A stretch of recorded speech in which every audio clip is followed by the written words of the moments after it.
ಚೀನಾಗೆ ಸಂಪಾದಕತ್ವದಲ್ಲಿ ಜಿಎನ್ಎಸ್ ನ್ಯೂಸ್ ಸಾಗರಿಸುತ್ತದೆ ಆಚೆ ಈಚೆ. ಶನಿವಾರದ ನ್ಯೂಸ್ ಅಪ್ಡೇಟ್ಗೆ ತಮಗೆ ಸ್ವಾಗತ. ಇದು ನಿಮ್ಮ ಜಿಎನ್ಎಸ್ ನ್ಯೂಸ್ನ ಮುಖ್ಯಾಂಶಗಳು. ವಿದೇಶದಿಂದ ಅಡಿಕೆ ಭಾರತಕ್ಕೆ ಬರುತ್ತದೆ. ಚರ್ಚೆ ಹಿನ್ನೆಲೆಯಲ್ಲಿ ಆಗಸ್ಟ್ 17ರಂದು ದೆಹಲಿಗೆ ನಿಯೋಗ ಕೊಂಡೊಯ್ಯಲಾಗುತ್ತಿದೆ ಎಂದ ಶಾಸಕರು. ಷೇರುದಾರರ ಹಿತರಕ್ಷಣೆ ಮ್ಯಾಮ್ಕೋಸ್ ಆದ್ಯ ಕರ್ತವ್ಯವೆಂದ ಮಹೇಶ್ ಕಲ್ಕುಳಿ.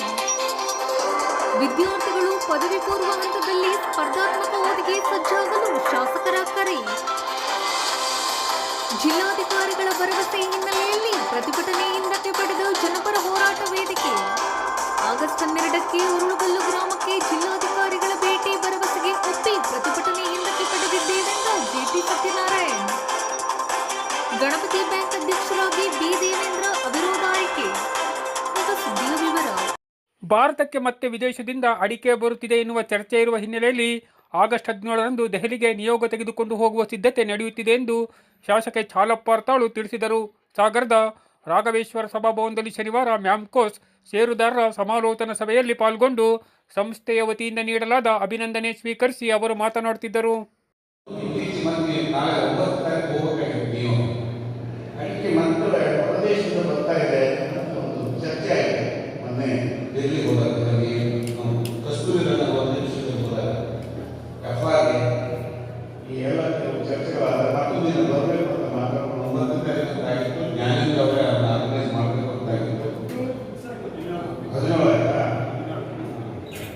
ಹೀಗೆ ತೊಂದರೆ ರಾಹುಲ್ ಕೂಡ ಇದರ ನಾಯಕತ್ವ ವಹಿಸಿದ್ದಾರೆ.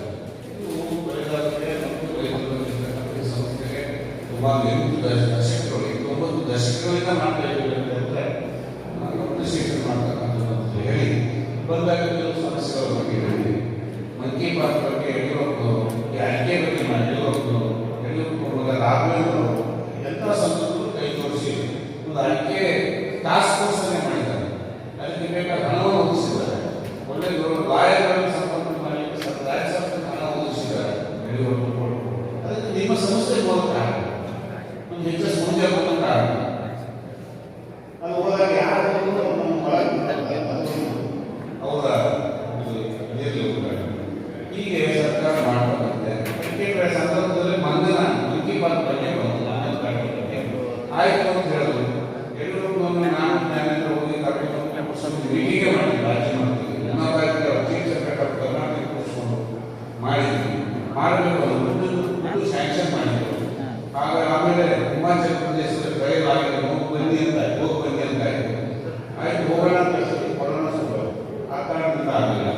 ಅದಾದ್ಮೇಲೆ ಒಂದು 2 ಕಡೆ ಜಮೀನು ನೋಡಿದ್ವಿ. ನಾನು ನಮ್ಮ ರಾಘವೇಂದ್ರ ಅವರು ಹೆಚ್ಚು ಒತ್ತಡ ಬಂದಿತ್ತು. ನೇತೃತ್ವ ವಹಿಸಿದ್ರು. ಅಲ್ಲೊಂದು 300 ಎಕರೆ ಅರಣ್ಯ ಸ್ವಾಭಾವಿಕ ಅರಣ್ಯ ಅಲ್ಲಿ ಮಾಡೋಣ ಅಂತ ಹೋದ್ವಿ. ಅಲ್ಲಿ ಯಾರು ಬೇಕು ಹೋರಾಟ ಮಾಡಿದ್ರು ಅವ್ರು ನಮ್ಮೂರಿಗೆ ಮಾಡಿದ್ರು ಬರೀ. ಆಮೇಲೆ ಇಲ್ಲಿ ಮಾಡಿದ್ರು ಅಧಿಕಾರಿಗಳು ತಲಕಾಲೆ ಡ್ಯಾಮ್ನಲ್ಲಿ ಮಧುಗಟ್ಟೆ ಮಾಡಿದ್ರು. ಅದು ಪ್ರಾಕ್ಟಿಕಲ್ ಆಗಿ ನಮ್ಗೆ ಆಗಲಿಲ್ಲ. ನೀವೆಲ್ಲ ಕೇಳಿದಾಗ ನಾವು ಕೇಳಿದ್ವಿ. ನಡುಗಟ್ಟೆ ತಗೊಂಡು ಹಾಕೋದು ಹೇಗೆ ನಮಗೆ ಆಹಾರ ಹಾಕಬೇಕು. ಆಹಾರ ಹಾಕಬೇಕು. ಆಚೆಗೊಂದು ಕಟ್ಟೆ ಹಾಕಬೇಕು, ಈಚೆಗೊಂದು ಕಟ್ಟೆ ಕಟ್ಟಬೇಕು. ದೋಣಿ ಮೇಲೆ ಕೈಯಿಂದ ಲೋಡ್ ಮಾಡಬೇಕು, ಅದು ಅನ್ಲೋಡ್ ಮಾಡಬೇಕು, ಅದು ಹಾಕಬೇಕು, ಬರಬೇಕು. ಇದು ಎಲ್ಲಿಂದ ತರಕಾರಿ ಏನು ಬೆಳೆಯೋದಿಲ್ಲ. ಸುಮ್ಮನೆ ತರಕಾರಿ ಬರಬೇಕು. ನಿಜೂರ ಮಾಡೋದು ಕಷ್ಟ ಆಗುತ್ತೆ. ಅದು ತಕ್ಕಳೆ ಕಡೆ ನೆನಮಕ್ಕಿ ಡ್ಯಾಮ್ ಮಾಡೋದು ಕಷ್ಟ ಆಗುತ್ತೆ. ಸಾವು ಮಾಡೋದು ಹಾಗೆ ಮುಂಚೆ KRP ಇದೆ. ಆ ಭಾಗದಲ್ಲಿ ಇನ್ನಷ್ಟು KRP ವಿಸ್ತಾರ ಆಗುವುದು ಪ್ರಾಕ್ಟಿಕಲ್ ಸಾಧ್ಯ ಇಲ್ಲ. ದಿನನಿತ್ಯ ಒಂದು 4 ಶಕ್ತಿ ದಾಟಿ ಹೋಗಿ ಮಾನವನೇ ಹಾಗೆ ಬಳಸಿ ಮತ್ತು ಕೇಳೋದು ಪ್ರಾಕ್ಟಿಕಲ್ ಬೇಸ್ ಮಾಡ್ತೀವಿ. ರಾಜಕಾರಣವಾಗಿ ನಾವು ನೋಡ್ತಿರ್ತೇವೆ. ಅಲ್ಲಿಂದ ಯಾವ ಕಾಂಟ್ರಾಕ್ಟ್ ಹೋಗೋದಾಗಿ ಅದಕ್ಕೆ ನಾವು ಸಲಹೆ ವ್ಯವಸ್ಥೆ ಇಲ್ಲ. ನಮ್ಮ ಲೈನ್ ಸಫಾರಿಗೆ ಫಾರೆಸ್ಟ್ ಇದೆ ಪಕ್ಕದಲ್ಲಿ. ಎಲ್ಲ ದೂರ ಟ್ರಯಲ್ ನೋಡೋಣ. ಅಲ್ಲಿ ತರಕಾರಿ ತರೋದಕ್ಕೆ ಹಾಕೋದಕ್ಕೆ ನೀರಿನ ವ್ಯವಸ್ಥೆ ಎಲ್ಲ ಇದೆ. ಟ್ರಯಲ್ ನೋಡೋಣ. ಅದು ಪಾಸ್ ಆಯಿತು ಮತ್ತೊಂದು ಕಡೆ ಮಾಡೋಣ. ಈ ಯೋಚನೆ ಮಾಡಿದ್ದೀವಿ. ಅದು ಒಂದು ನೆನಪು ಬಿಡ್ತಾನೆ ಇದೆ. ಸರಿ ಯಾವ ಊರಿಗೂ ನಮ್ಮೂರಿಗೆ ಬೇಡ ಅಂತ ಎಷ್ಟು ಮಟ್ಟಿಗೆ ಆಯಿತು ಅಂದರೆ ಗೋಶಾಲೆ ಅತ್ಯಂತ ಪವಿತ್ರವಾದ ಕೆಲಸ ನಮ್ಮ ಸರ್ಕಾರದಿಂದ ಜಾರಿ ಮಾಡಿದ್ವಿ. ಈ ಕನಸಿನಲ್ಲಿ ಜಾಗ ಇದೆ. ಗೋಶಾಲೆ ಮಾಡ್ಕೊಂಡ್ರೆ ಪುಣ್ಯದ ಕೆಲಸ ಬಂದು ನಮ್ಮೂರಿಗೆ ಮಾಡಿ ಇಡೀ ಜಾಸ್ತಿ ಆಗಲಿಲ್ಲ, ಎಲ್ಲ ಜಾತಿ ಸಹ ನಮಗೂ ಬೇಡ ಅಂತ ಸರ್ಕಾರ ಜಾಗ ಒತ್ತುವರಿ ಆಗುವುದು ಇಲ್ಲೇ ಇದೆ, ಅನುಕೂಲ ಆಗ್ತದೆ. ಈಗ ನಮ್ಮ ಜನರ ಮೆಂಟಾಲಿಟಿ ಆಗಿದೆ. ಹಾಗಾಗಿ ಏನು ಮಾಡ್ಬೋದು ಬದುಕುತ್ತಾರೆ ಅದು ಬಿಡೋದಿಲ್ಲ. ಏನು ಸಾಧ್ಯ ಅಷ್ಟು ಬಿಟ್ಟು ನಾವು ಮಾಡ್ತೇವೆ ಪ್ರಯತ್ನ ಮಾಡೋಣ.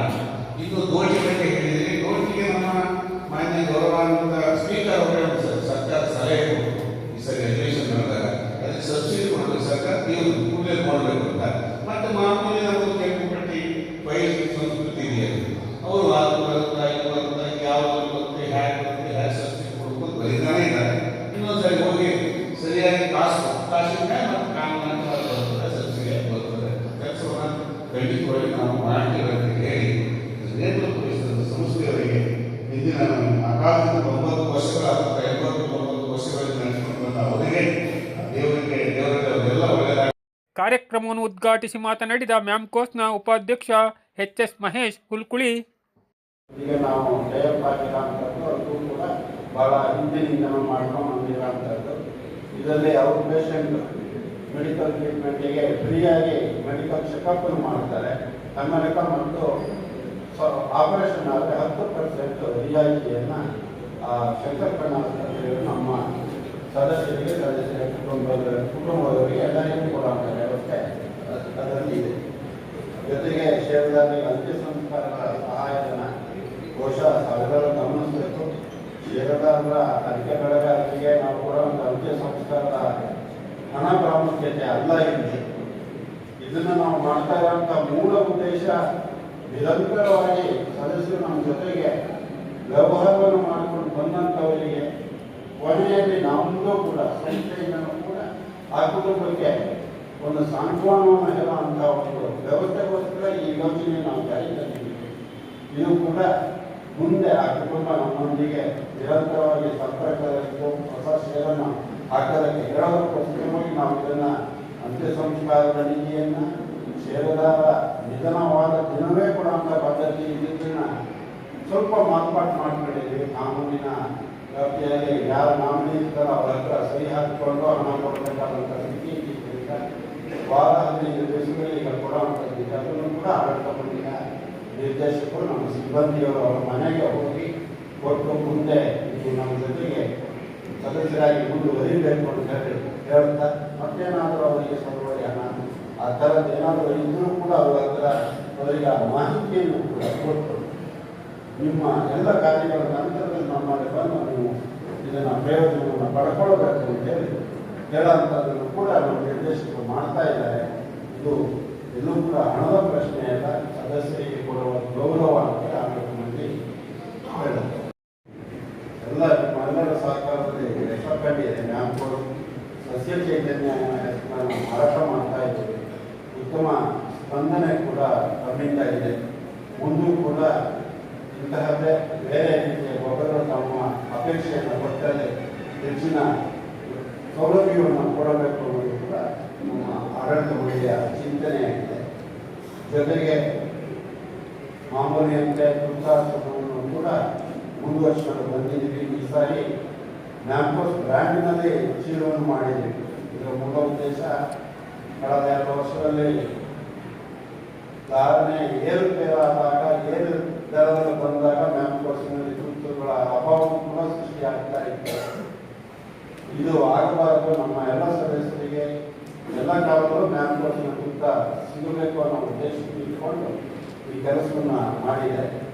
ಜೊತೆಗೆ ಡೆವಲಪ್ಮೆಂಟ್ ಸುಣ್ಣ 15 ಸುಣ್ಣವನ್ನು ನಾವು ಅಪೇಕ್ಷೆ ಪಟ್ಟ ತೋಟಗಳಿಗೆ ಹಾಕಲಿಕ್ಕೆ ಬಲ್ಕ್ನಲ್ಲಿ ಆಯಾ ಶಾಖೆಗಳಲ್ಲಿ ಅದನ್ನು ವಿತರಣೆ ಮಾಡೋ ವ್ಯವಸ್ಥೆ ಇದೆ. ಜೊತೆಗೆ ಒಟ್ಟಾಗಿ 4 ಜನ ರೈತರ ಹೇಳಿದರೆ ಅದನ್ನು ಕೂಡ ತಮ್ಮ ಹತ್ತಿರದವರಿಗೂ ಕೂಡ ಸಪ್ಲೈಯನ್ನು ಕೊಡುವಂಥ ಕೆಲಸವನ್ನು ಕೂಡ ಮಾಡುತ್ತೇವೆ. ಸದಸ್ಯರ 3,32,16,873 ರೂಪಾಯಿ ಆದರೆ ಈ ಸಾರಿ 3,91,96,162 ರೂಪಾಯಿಗಳು ನಿವ್ವಳ ಲಾಭ ಆಗಿದೆ. ಆಡಿಟ್ ವರ್ಗೀಕರಣ ನಿರಂತರವಾಗಿ ಎ ವರ್ಗದಲ್ಲಿ ಮುಂದುವರೆದುಕೊಂಡು ಬಂದಿದೆ. ಒಟ್ಟು 59.8 ಲಕ್ಷ ಹೆಚ್ಚು ಲಾಭ ಈ ಸಂಸ್ಥೆ ತಮ್ಮೆಲ್ಲರ ಸಹಕಾರದಿಂದ ಮಾಡಿ ಹಾಗೆ ನೇರ ಖರೀದಿ ಕೇಂದ್ರಗಳಿಂದ ಒಟ್ಟು 16,383 ಮೂಟೆಗಳು ಅವಕ ಆಗಿದೆ. ಹಾಗೆ ಅಡಿಕೆಗೆ ಸಂಬಂಧಪಟ್ಟಂತೆ ಬೋರ್ಡ್ಗಳ ಕೇಸ್ ಇರಬಹುದು, ರಾಜ್ಯ ಮತ್ತು ಕೇಂದ್ರ ಸರ್ಕಾರದ ಜೊತೆಯ ಸಂಪರ್ಕದಲ್ಲಿ ಮಾಡುವಂತಹ ಎಲ್ಲ ಚಟುವಟಿಕೆ ವ್ಯವಹಾರಗಳಿರಬಹುದು, ಇವೆಲ್ಲವನ್ನು ಕೂಡ ಜ್ಞಾನ ಕೊಟ್ಟು ಮತ್ತು ಗ್ರಾಮ ಅಂದಿನಿಂದ ಇಂದಿನವರೆಗೂ ಮಾಡ್ತಾನೆ ಬಂದಿದೆ. ಇದೇ ಸಂದರ್ಭದಲ್ಲಿ ಸಂಸ್ಥೆಯ ಉಪಾಧ್ಯಕ್ಷ ಮಹೇಶ್ ಎಚ್.ಎಸ್., ಸಹಕಾರ ರತ್ನ ಪ್ರಶಸ್ತಿ ಪುರಸ್ಕೃತ ಎಚ್.ಎಸ್. ಮಂಜಪ್ಪ, ಡಾಕ್ಟರೇಟ್ ಪದವಿ ಪಡೆದಿರುವ ದೇವಾನಂದಾರ್, ಶಾಸಕ ಎಚ್. ಹಾಲಪ್ಪ ಹರ್ತಾಳು ಅವರನ್ನು ಸನ್ಮಾನಿಸಲಾಯಿತು. ವೇದಿಕೆಯಲ್ಲಿ ಸಂಸ್ಥೆಯ ಮುಖ್ಯ ಕಾರ್ಯನಿರ್ವಹಣಾಧಿಕಾರಿ ಆರ್. ರಾಘವೇಂದ್ರ ಹಾಗೂ ಸಂಸ್ಥೆಯ ನಿರ್ದೇಶಕರು ಹಾಜರಿದ್ದರು. ವಿಜಯಲಕ್ಷ್ಮಿ ರಾಮಪ್ಪ ಪ್ರಾರ್ಥಿಸಿದರೆ, ಸುಪ್ರೀತಾ ಮತ್ತು ವಸುಂಧರಾ ರೈತಗೀತೆ ಹಾಡಿದರು. ಕೀರ್ತಿರಾಜ್ ಕಾನಳ್ಳಿ ಸ್ವಾಗತಿಸಿ, ದಿನೇಶ್ ಬರದವಳ್ಳಿ ಕಾರ್ಯಕ್ರಮ ನಿರೂಪಿಸಿದರು.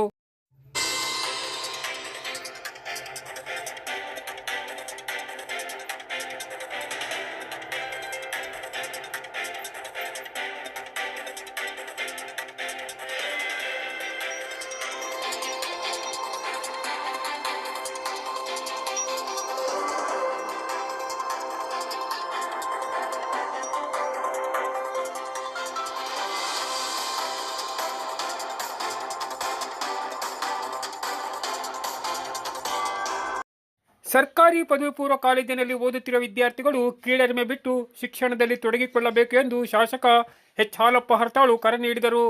ಸಾಗರದ ಸರ್ಕಾರಿ ಪದವಿ ಪೂರ್ವ ಕಾಲೇಜಿನಲ್ಲಿ ಶನಿವಾರ ಕಾಲೇಜಿನ ಸಾಂಸ್ಕೃತಿಕ ಸೇರಿದಂತೆ ವಿವಿಧ ಘಟಕಗಳನ್ನು ಉದ್ಘಾಟಿಸಿ ಅವರು ಮಾತನಾಡುತ್ತಿದ್ದರು.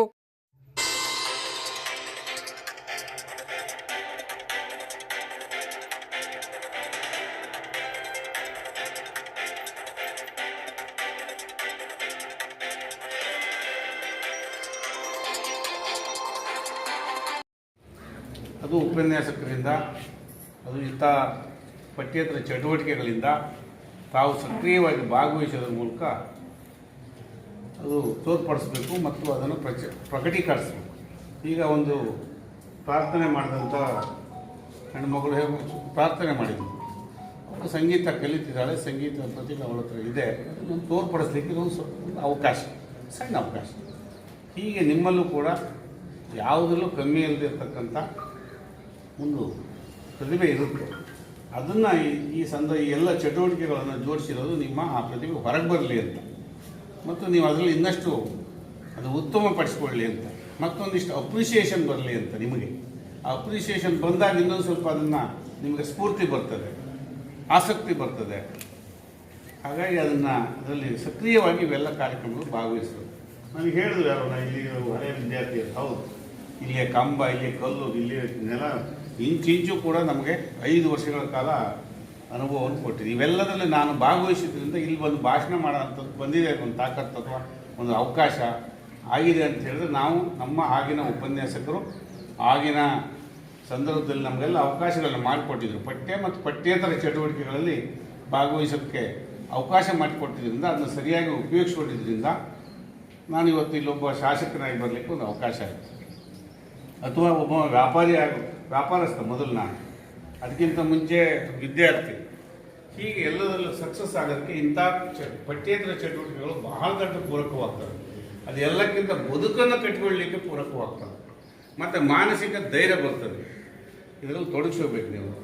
ಮತ್ತು ಸ್ಟೇಜ್ ಫಿಯರ್ ಹೋಗ್ತದೆ, ಆತ್ಮವಿಶ್ವಾಸ ಬೆಳೀತದೆ, ಇನ್ಫೀರಿಟಿ ಕಾಂಪ್ಲೆಕ್ಸ್, ಕೀಳರಿಮೆ ಹೋಗ್ತದೆ. ಮೊದಲು ಈ ಕಾಲೇಜಿಗೆ ಬರೋರು ಮಾಡ್ಕೋಬೇಕಾದ್ರೆ ಕೀಳರಿಮೆಯನ್ನು ಕಿತ್ತಾಕಬೇಕು. ನಾನು ಬಡವ, ನಾನು ಹಳ್ಳಿಯವನು, ಅಥವಾ ನಾನು ದೊಡ್ಡ, ನಾನು ಅವರೇಜ್ ಸ್ಟೂಡೆಂಟು, ಅಥವಾ ನನಗೇನೋ ತಲೆಗೆ ಹೋಗ್ತಾ ಇಲ್ಲ ಅನ್ನೋದು ತೆಗೆದು ಹಾಕಿದರೆ ಹೇಗೂ ಬದುಕುವುದು. ಅದಕ್ಕೆಲ್ಲದಕ್ಕೆ ಧೈರ್ಯ ಕೊಡ್ತಕ್ಕಂಥದ್ದು ಈ ಸಾಂಸ್ಕೃತಿಕ ಚಟುವಟಿಕೆಗಳು, ಕ್ರೀಡೆಗಳು, NSS, ಇಕೋ ಕ್ಲಬ್ಬು ಮತ್ತು ಈ ಥರ ಬೇರೆ ಬೇರೆ ಎಲ್ಲ ಆಕ್ಟಿವಿಟೀಸ್ ಇದೆ. ಅದೆಲ್ಲ ಸಕ್ರಿಯವಾಗಿ ಭಾಗವಹಿಸುವಾಗಿ ಮಾಡಿ. ನೀವು ಕೆಲವೇ ಜನ ಮಾತ್ರ ಇಲ್ಲಿ ಸೇರಿದ್ದೀರಿ. ಸ್ಕೂಲ್ನಲ್ಲಿ 300-400 ಮಕ್ಕಳಿದ್ದಾರೆ, ಸುಮಾರು 2700-800 ಮಕ್ಕಳಿದ್ದೀರಿ ಇಲ್ಲೆಲ್ಲ. ನೀವೆಲ್ಲ ಒಂದೇ ಮೆಂಟಾಲಿಟಿಯವರು, ಒಂದೇ ಏಜ್ನವ್ರು, ಹೆಚ್ಚು ಕಮ್ಮಿ 10 ವಯಸ್ಸಿನವರು ಅಂತ ಕರಿತೀನಿ ನಾನು. ಹಿಂದೆ ಹೇಳಿದ್ದೇನೆ, ಇಲ್ಲಿ ಸೆಕೆಂಡ್ PUC ಇದ್ದಾರೆ, 10 ವಯಸ್ಸಿನಲ್ಲಿರುವವರು ನೀವು. 13 ಮಕ್ಕಳಲ್ಲ ನೀವು. ನಾವು ಪ್ರಾಸಂಗಿಕವಾಗಿ ಮಾತಾಡುವಾಗ ಮಕ್ಕಳೇ ಅಂತ ಹೇಳ್ತಾರೆ ನಮ್ಮ ಲೆಕ್ಚರರ್ಸ್. ನೀವು ಮಕ್ಕಳೇನಲ್ಲ, ಹಾಗಂತ ಮಹನೀಯರೂ ಅಲ್ಲ, ಮಹಿಳೆಯರೂ ಅಲ್ಲ. ಹದಿವಯಸ್ಸು ಅಂತ ಕರೀತಾರೆ ಇದನ್ನು. 13, 14, 15, 16, 17, 18 ಅಂತ ಹದಿವಯಸ್ಸು. ಟೀನೇಜ್ ಅಂತ ಕರೀತಾರೆ. ಟೀನೇಜು ಅಂತ ಹೇಳ್ತಾರೆ. ಟೀನೇಜ್ 13, 14, 15, 16 ಅಂತ ಟೀನೇಜ್. ಈ ಏಜ್ನಲ್ಲಿ ಸರಿಯಾದ ಮಾರ್ಗದರ್ಶನ ನಿಮಗೆ ಬೇಕು, ಸರಿಯಾದ ವ್ಯವಸ್ಥೆ ಬೇಕು. ಇಂಥ ವೇದಿಕೆಗಳನ್ನು ಇಲ್ಲಿ ಉಪಯೋಗಿಸ್ಕೊಂಡು ನಿಮಗಿರ್ತಕ್ಕಂಥ ಕೀಳರ ಮೇಲೆ ಹೋಗಲಾಡಿಸ್ಕೊಂಡ್ರೆ ನೀವು ಬದುಕಿನಲ್ಲಿ ಸಕ್ಸಸ್ ಆಗ್ತೀರಿ ಅಂತ, ಬದುಕು ಸಕ್ಸಸ್ ಆಗಲಿ ಅಂತೇಳಿ ಈ ಸಂದರ್ಭದಲ್ಲಿ ಹಾರೈಸ್ತೇನೆ. ಇವತ್ತು ಮತ್ತೆ 4 ರೂಮು ಸ್ಯಾಂಕ್ಷನ್ ಆಗಿದೆ. ಇವತ್ತಿನೂ ಆದೇಶ ಬಂದಿದೆ. ಇಲ್ಲಿ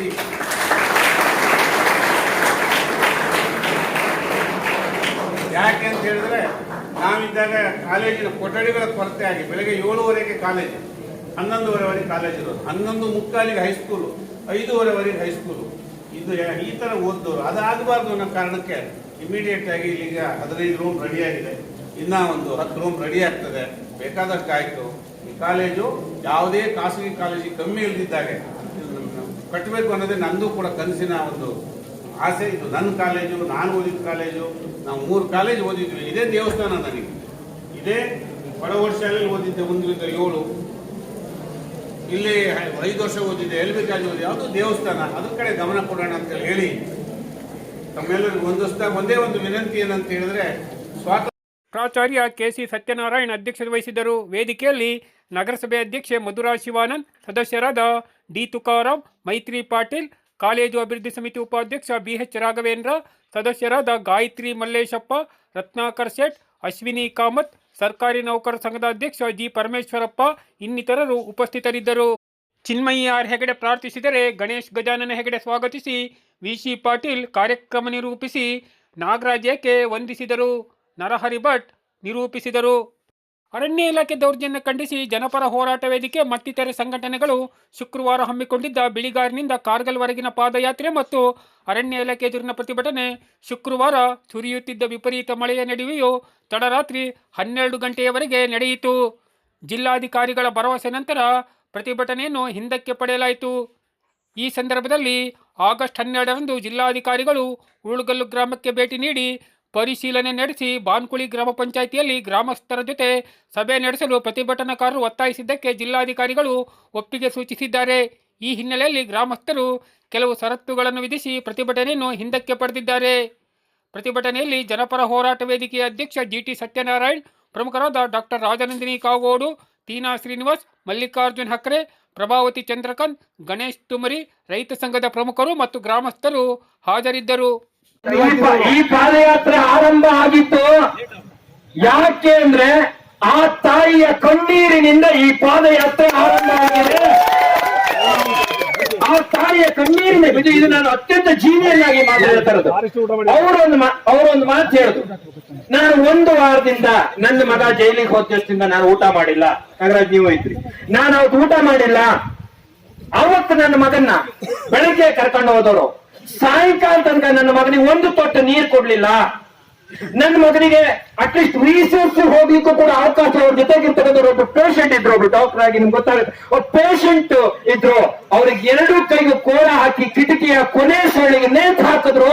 ಇದೇ ಕಚೇರಿಯಲ್ಲಿ ನೇತು ಹಾಕಿದ್ರು ಅಂತ ಹೇಳಿ ಆ ಅಮ್ಮ ಹೇಳಿ ಗೊಳೋ ಅಂತ ಅಳ್ಳಿಕ್ ಹಿಡಿದ್ಬಿಟ್ಟು ಅವತ್ತು ಡಿಸೈಡ್ ಮಾಡಿದ್ರು, ಈ ನೆಲದ ಈ ತಾಯಿಯ ಕಣ್ಣೀರನ್ನ ತೆಗೆದುಕೊಂಡು ಈ ಕಚೇರಿಗೆ ಬರಲೇಬೇಕು ಅಂತ ನಿರ್ಧಾರ ಮಾಡಿ ಈ ಪಾದಯಾತ್ರೆ ಒಪ್ಪಿಕೊಂಡಿದೆ. ಬೇರೆ ಯಾವ ಕಾರಣ ಇಲ್ಲ. ಆ ತಾಯಿಯ ಕಣ್ಣೀರು ಜೊತೆಗೊಂದು ಮಾತಾಡೋದು ಇದು ಬಹಳ ಮುಖ್ಯ.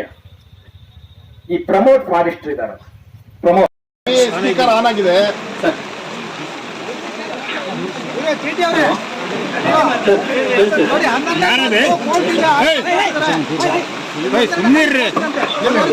ಶುಕ್ರವಾರ ಬರ್ತಾರಂತ ಹೇಳಿದ್ರೆ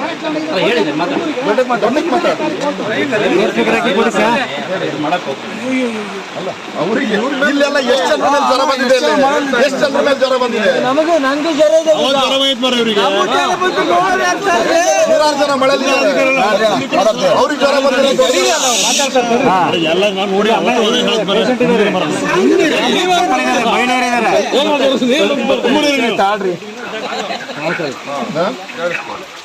ಅಲ್ಲಿ ಅಲ್ಲಿ ಅಲ್ಲಿ ಅಲ್ಲಿ ಅಲ್ಲಿ ಒಂಚೂರು ಮಾತಾಡ್ತೀವಿ. ಪಬ್ಲಿಕ್ ಮಾತಾಡ್ತಾರೆ. ನಾನು ಮಲ್ಲಿಕಾರ್ಜುನ್ ಹಕ್ರೆ ಅಂತ ಎಕ್ಸ್ ತಾಲೂಕ್ ಪಂಚಾಯತಿ ಪ್ರೆಸಿಡೆಂಟ್. ನಿನ್ನೆ ಮಾತಾಡಿದ್ದೆ ತಮಗೆ. ನನಗೆ ಸ್ವಲ್ಪ ಟ್ಯಾಬ್ಲೆಟ್ ತಗೊಂಡಿದ್ದೀನಿ ರೆಸ್ಟ್ ಮಾಡ್ತಾ ಇದ್ದೀನಿ ಬೆಳಗ್ಗೆ ಮಾತಾಡ್ತೀನಿ. ಅಲ್ಲ ಈಗ ನೀವು ಈಗ ಶುಕ್ರವಾರ ಬರ್ತಾ ಇದ್ದೀರಾ, ಇವ್ರು ಹೇಳ್ತಾ ಇರೋ ತಹಸೀಲ್ದಾರರು ಶುಕ್ರವಾರ 12ನೇ ತಾರೀಕು ನಾನು ಎರಡು ನಾಲ್ಕು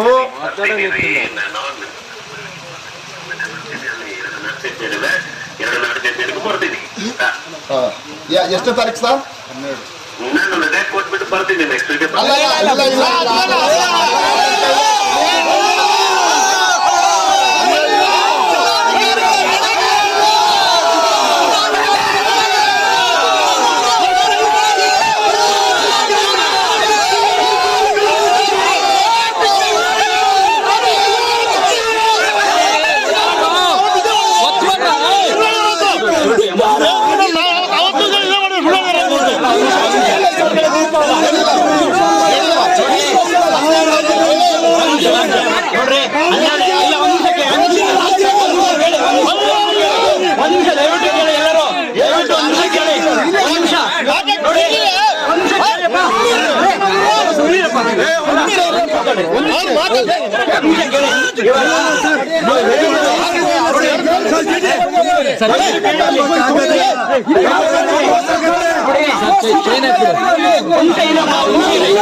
ಹೋರಾಟ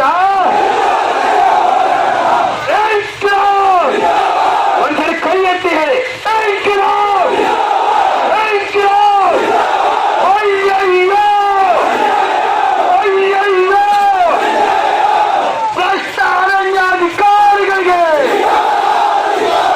ಭ್ರಷ್ಟ ಅರಣ್ಯಾಧಿಕಾರಿಗಳಿಗೆ ಅರಣ್ಯ ಇಲಾಖೆಯ ದೌರ್ಜನ್ಯಕ್ಕೆ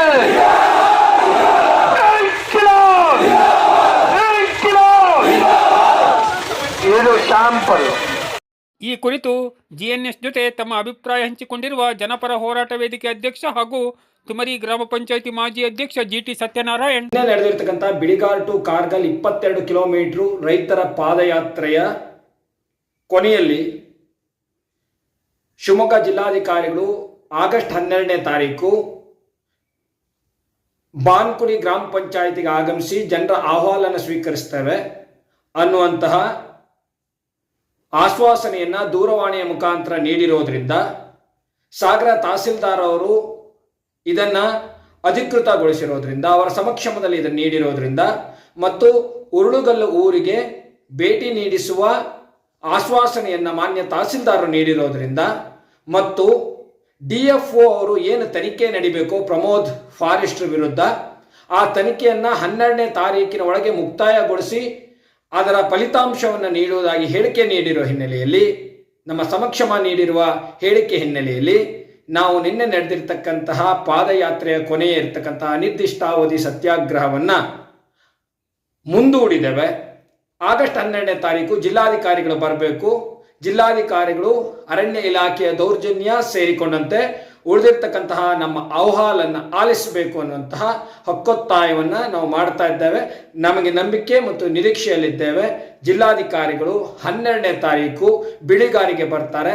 ಬಾನ್ಕುಳಿ ಗ್ರಾಮ ಪಂಚಾಯಿತಿಯಲ್ಲಿ ನಮ್ಮ ಸಮಕ್ಷಮ ಅವರು ಸಾರ್ವಜನಿಕರ ಅಹವಾಲನ್ನು ಸ್ವೀಕರಿಸ್ತಾರೆ ಅಂತೇಳಿ ನಂಬಿದ್ದೇವೆ. ಜಿಟಿ ಸತ್ಯನಾರಾಯಣ್, ಜನಪರ ಹೋರಾಟ ವೇದಿಕೆ ಅಧ್ಯಕ್ಷರು, ತುಮ್ರಿ. ಸಾಗರದ ಪ್ರತಿಷ್ಠಿತ ಶ್ರೀ ಗಣಪತಿ ಅರ್ಬನ್ ಕೋಆಪರೇಟಿವ್ ಬ್ಯಾಂಕ್ನ ಅಧ್ಯಕ್ಷರಾಗಿ ಬಿ ದೇವೇಂದ್ರಪ್ಪ ಶನಿವಾರ ಅವಿರೋಧವಾಗಿ ಆಯ್ಕೆಯಾಗಿದ್ದಾರೆ. ಈ ಸಂದರ್ಭದಲ್ಲಿ ಸಂಸ್ಥೆಯ ಉಪಾಧ್ಯಕ್ಷ ಆರ್ ಶ್ರೀನಿವಾಸ್, ನಿರ್ದೇಶಕರಾದ ವಿ ಶಂಕರ್ ಹಾಗೂ ಶೋಭಾ ಲಂಬೋದರ್, ವಿನಾಯಕರಾವ್ ರಂಗದೋಳ್, ಕೃಷ್ಣಮೂರ್ತಿ ಭಂಡಾರಿ, ಉದಯ್ ಕಾಮತ್, ಡಿಶ್ ಗುರು, ರಮೇಶ್ ಚಂದ್ರಗುತ್ತಿ, ಕಾರ್ಯನಿರ್ವಹಣಾಧಿಕಾರಿ ಲಲಿತಾಂಬಿಕೆ ಹಾಜರಿದ್ದರು. ಇದು ಶನಿವಾರದ ಸಮಗ್ರ ಸುದ್ದಿ. ನಿರಂತರ ಸುದ್ದಿಗಾಗಿ ನೋಡ್ತಾ ಇರಿ GNS ನ್ಯೂಸ್. ನಮಸ್ಕಾರ.